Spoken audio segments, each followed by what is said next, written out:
Okay, perfect, yes. Okay, our final speaker of this session is Tobias Harringer. Tobias is a master's student in quantitative finance at the Vienna University of Economics and Business. His thesis applies statistical modeling to soccer analytics with a focus on developing and applying pitch control models. As a sports enthusiast, he always enjoys lively pub debates about soccer, now enriched with analytical insights. Great, thank you for the introduction. So hi everyone, my name is Toby, and today I will talk about my project, which started as the master thesis about pitch control models under the supervision of Robert Bayons, who is also here today, and then resulted in this joint project about evaluating passing situations where we created this metric which we call expected pass value. And just very quickly before starting, so you can see a QR code on this slide, and this will be on each slide, and if you scan it, you get to a page where those slides are also, so you can follow them on your own. Okay, so let's start with a short motivation of why we want to look into passing situations. And for this, I prepared a real passing situation, where here the red team is the team attacking. This player with number 24 has the ball, which is the black dot, and the blue team is defending. So I will play this once now. We see here a pass into the penalty box, and then the goalkeeper from the blue team gets first to the ball, so it's an unsuccessful pass. But does this also mean that it was a bad pass? Well, if we look at existing metrics, then most likely yes. For example, taking expected assists, which tries to quantify the likelihood of a pass setting up a goal directly, then this is by definition 0, since an unsuccessful pass cannot set up a goal. But even also more generally, basically each existing metric would rate an unsuccessful pass as a pass with a value of 0 or even a negative value. But I personally don't agree with this, and I marked here very big this number 20 from the red team, who is the reason why I don't think that this is a bad pass. And I can play it one more time. So we see when this player enters the penalty box that he slows down a bit. It's unfortunately not so good visible on the video. I play it here once now. So here he slows down and then accelerates again. You can see it a bit by the arrow. I will play it one more time. Unfortunately, we don't have the license for showing the real situation. There it would be more clear.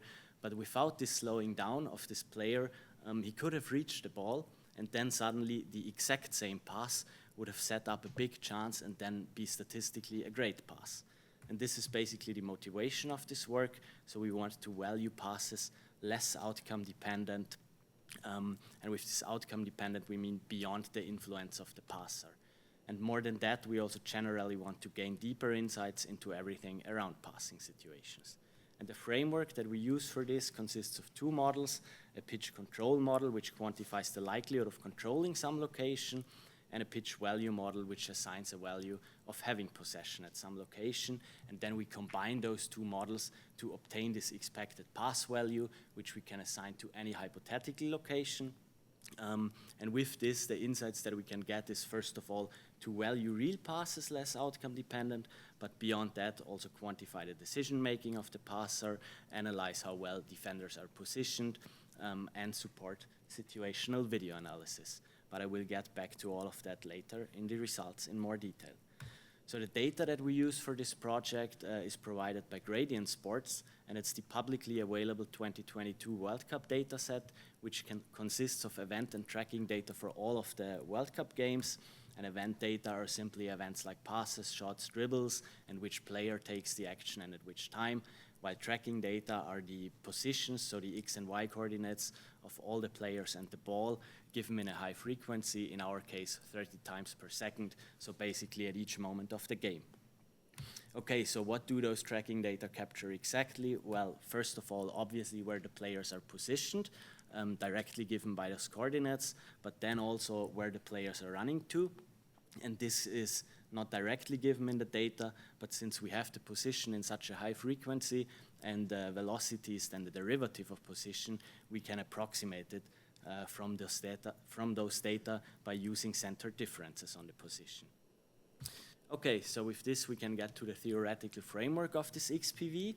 So again, recall the goal is to value passes in expectation, And for this, in our setup, we first define two binary variables, where the first of those, C, is basically a reward variable, which is 1 if a chance for the own team happens, or 0 if not. And here, clearly, chance is not yet that clear defined, but it should represent something positive, and we define it more clear later. And the second variable is S, which indicates if a pass is successful or not. And then we define this expected pass value as conditional expectation of our reward variable, given a pass from some start to a target location and all the available information that we have from the tracking data, so player positions, velocities, and whatever we can derive from that. But here it's important that we use this only at the time of the pass and not look forward what actually happened then in the data, but only use at the time of the pass. And then we use the law of total expectation and further condition on this pass success, such that we get this conditional expectation if a pass is successful here times the probability that it's successful, and also the same for the unsuccessful part. And with this, we can then easier estimate those first two components with a pitch value model, so how valuable it is to get the ball at a location given the context, and with a pitch control model, so if the ball gets to some location, how likely control happens. While for the second part, the conditional expectation of an unsuccessful pass, we have approximately a value of 0. It's not exactly equal to 0 because there could still be a chance for the own team after an unsuccessful pass by quickly regaining possession, but this has a very low likelihood, and therefore for simplicity, we assume a value of 0 here, and then this term here falls away, so we are left only with those two, where the first one then can be estimated with this pitch value model, and the second one, the probability of this pass being successful with a pitch control model. And this is really the main takeaway from this theoretical framework, that we need those two models, the pitch value and pitch control, and multiply them to obtain our XPV. And with this, we can now get to how we model those two, starting with the pitch control. So we define this at any location as the probability that the team which is currently in possession keeps possession if the ball were passed to that location. And to start with some intuition how this could look like, how a pitch control could look like, we can start with a very simple model, where always the team which is closest in distance to some location controls it. And this would then look like, as you can see here on this graph, so basically a Voronoi diagram. But there are some problems with this. First of all, the velocity, since players are already running in some direction, they will quicker reach those locations in front of them and should have more control in those areas than behind them. And the second one is uncertainty, because here we would now end up with basically either team red or team blue controls, but in reality, this is like in soccer, nothing ever is basically certain, so we rather need a degree of control. And to get this, in our modeling approach, we base the pitch control instead of the distance on the time it takes for all the players and also the ball to reach a location. This is also done in other pitch control papers like Bevu and Schwartz and Spearman, but then how we model this, how we calculate this time, and also how we estimate the pitch control from it is different in our approach. So we estimate it then in a data-driven approach by building a supervised model where we take as a response variable the observed outcome, so basically as a proxy for who really controlled the location, and this can either be success if the team that played the pass has the next touch, or if it's the other team, then it's a fail. And then we, as inputs for this model, calculate theoretical arrival times at this target location where the next touch happened. And then we can train a machine learning model. We choose gradient boosted trees with the XGBoost on all the observed passes that we have in our data set. And since we now calculate those arrival times of all the players and the ball only theoretically, we can really do this for any hypothetical location on the pitch and thereby then estimate pitch control. So the key building block from this pitch control model is really this player time to location, and therefore I will go now a bit more in detail how we calculate this. So this would be the question, how long it takes for a player to reach a target location given their current location and velocity. And formally, this could be solved by using the player's equation of motion and minimizing this time t that it takes him to reach this target location. here, but obviously we need for a realistic model also constraints on a maximum acceleration and speed that a player can have, and with those constraints, this model has no analytical solution. So now one obvious approach would be to do numerical optimization, as for example Wu and Schwarz do in their pitch control paper, and this then will generally lead to very reasonable times. But the problem with this is that we want this pitch control not only at one location on the pitch, but really on a whole surface to get those deeper insights. So we basically split the pitch into a grid of subfields, and then we have to do this time to location calculation for each of those locations, and therefore doing a numerical optimization gets computationally extremely expensive. But in general, we think that times are reasonable, so our idea here is to train a fast approximation model, which leads to roughly the same times, but is more efficient, so analytically basically. And for this, we first generate some training data, which are random combinations from target location, current location, and velocity, and then we have to use this algorithm from Wu and Schwarz to obtain numerical solutions for those training data. And then when we have those, we can construct our own analytical model, which should approximate those times, where we decompose the time into two components, a simple time and a penalty, and also include a scalar alpha that we can learn from those training data to approximate those numerical solutions. And for this model, so we decompose the time into two components, as I said. The first is a simple time, which is just based on the distance from the current to the target location and the current total speed. And thereby, so it doesn't account for the direction of the velocity, and thereby by reducing this to one dimension, we can really analytically calculate this. But then, of course, the direction of velocity is important in this problem. So we account for this by introducing a penalty term, which is based on the angular mismatch. And this is basically the angle difference between the current movement direction from the player and the direction to the target location here. And to get this, we first calculate those two angles individually, but then a player could always turn left or right to align with the target direction, and therefore we calculate both differences and then take the minimum one out of those two, assuming that he will take the shorter turn. Now the only problem here is that the movement direction is independent in how fast the player moves in some direction, so therefore we also scale this angular mismatch then by the current speed of the player to get intuitively for our penalty. The faster a player is running into the wrong direction, the higher this penalty. And with this, we now have both our analytical components and can only need to learn the scalar alpha. And to do that, we do a linear regression on the differences in this training data on the numerical solutions and the simple times and use the penalty. And then we evaluated this on unseen test data and got really that with this approximation model, we get very close to the numerical solutions, and you can find more details to this in the appendix. With this, I will already get to the pitch control model evaluation because there is not enough time for the ball time to location. So we then train this XGBoost model with those player and ball arrival times, and as a target if a pass was successful or not.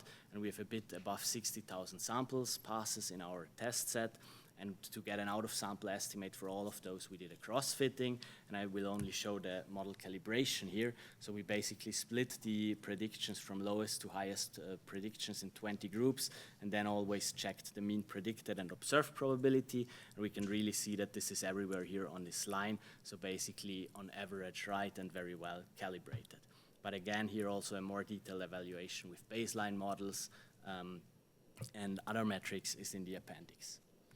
Okay, so with this we have the first of the two models and can get to the pitch value model, which is estimating this conditional expectation of a chance. So intuitively, basically, how valuable a location is given the game context that we have right now and knowing that we get the ball there.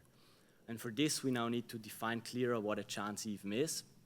And ideally, we would take goals here, but soccer is a low-scoring game with around 2 to 3 goals per game, so this is hard to estimate, and therefore we follow an approach from the existing literature where we take shots as a proxy for goals and define the C now as 1 if a shot for the own team happens within 10 seconds and 0 else. And with this now clear definition, we can for each successful pass derive this label C if a shot happened or not, and also features which capture the game context from the pass start and target location and the information at the time of the pass.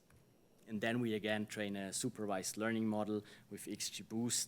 And again, just to mention it, since we only use the information at the time of the pass, we can apply this to any hypothetical location then to estimate this pitch value. So what features do we use for this? Well, the goal is to derive situational context. And as features, we use some location features like the distance to the goal, the angle to the goal, and how much support and pressure so players from the two teams are close to this area, because of course they're important, but then we also want to gain some insights into the team shape and defensive structure. And for the team shape, we use the convex hull of the two teams. So basically, we individually looked at them and then excluded the goalkeeper and intuitively want to find a rubber band around all those observations. And doing this here leads to this convex hull. And what we can do now with this is that we calculate its area, which basically gives us how much effective playing space a team has, so how much space they occupy.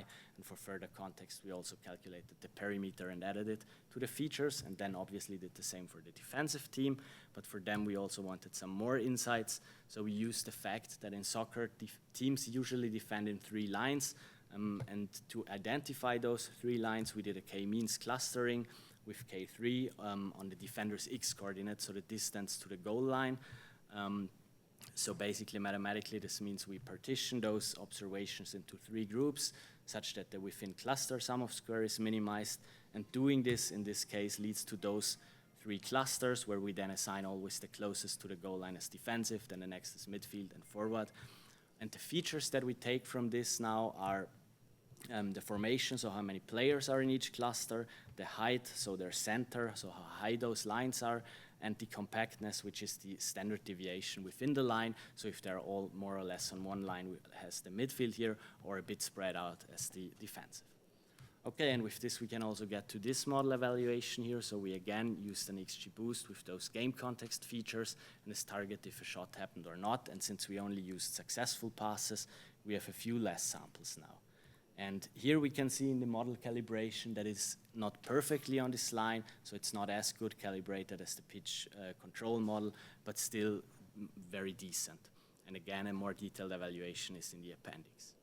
So okay, now we have those 2 models and we can finally get to applying them. And here I will start with this real situation where we had this pass which was unsuccessful and therefore by existing metrics basically rated as bad.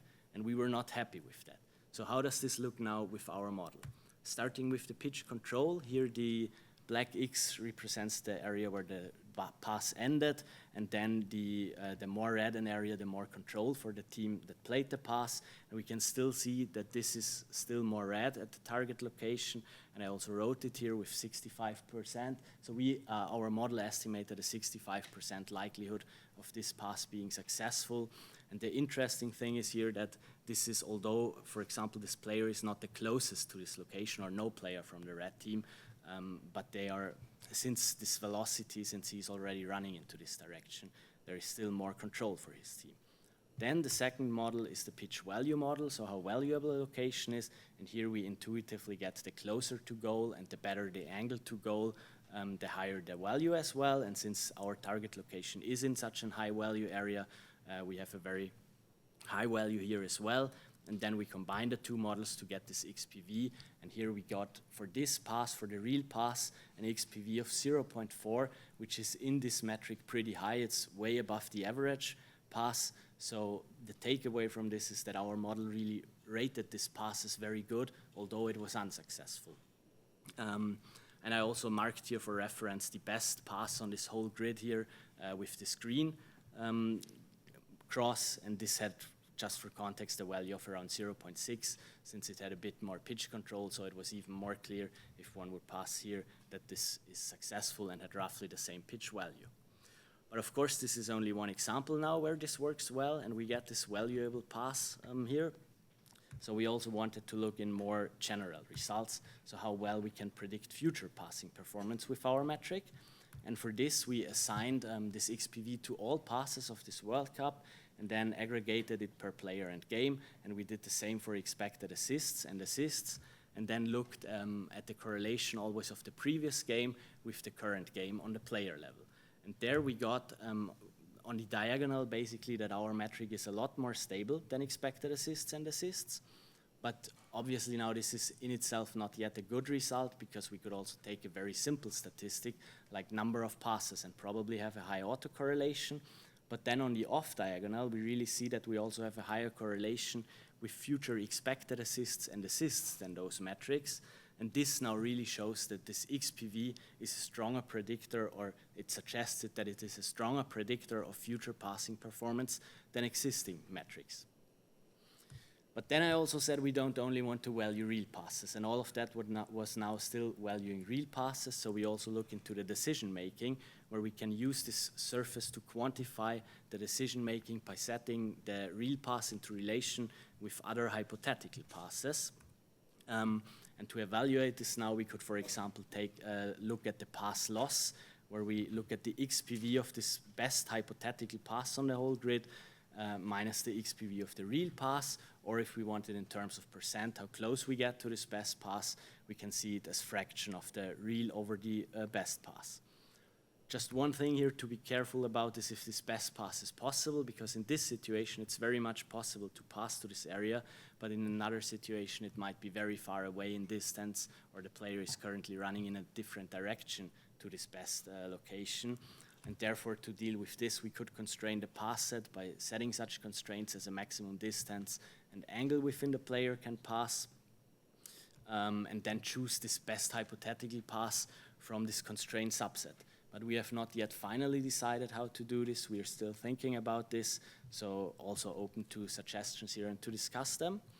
And then the next thing would be the positional play, so we can also evaluate how good a defender is positioned. Well, why is this even important? For this, I will use a quote of one of the best defenders of all time, Paolo Maldini, who once said, "If I have to make a tackle, then I have already made a mistake." And this really shows how important positioning is. And we can quantify this in two ways with our metric. So first of all, how much XPV a defender prevents. For this, we can look at this surface in its original situation and sum up over the whole grid, over each hypothetical pass.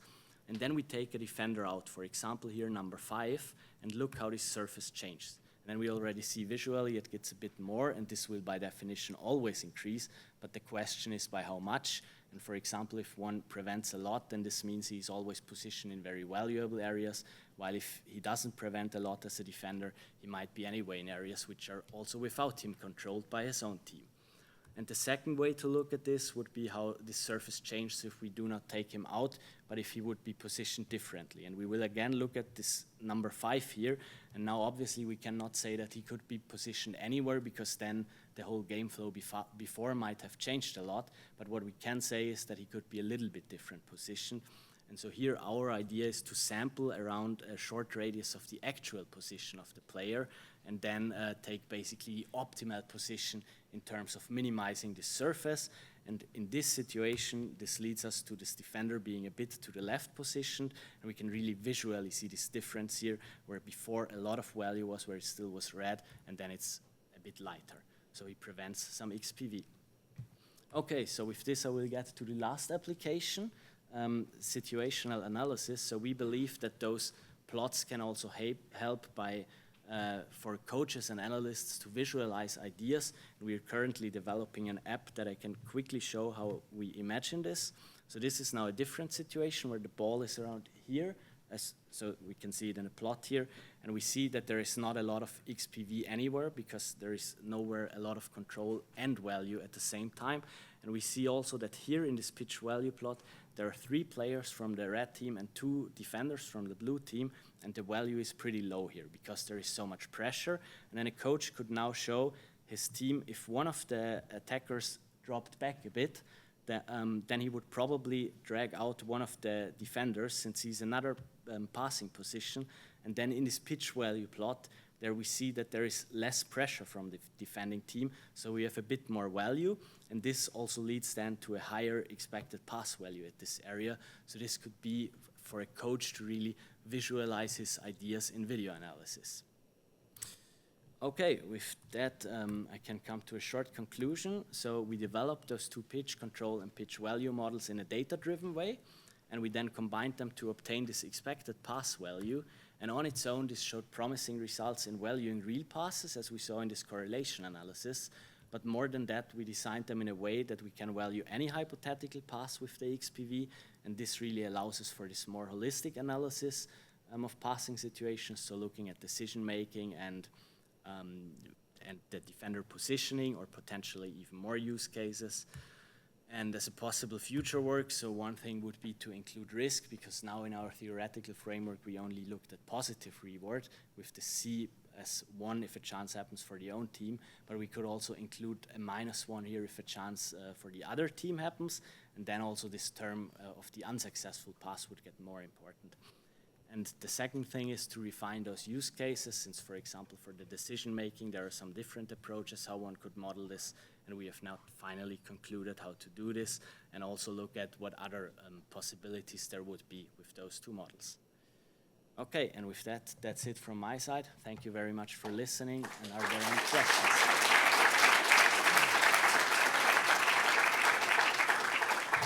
Time for a quick question, if anyone has one.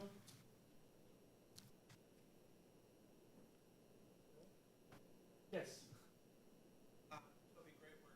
Thank you. What kind of things do you think you would need to change in your approach for other invasion sports? And then also, thinking about decision making in volleyball, right play, so maybe speak a little bit about what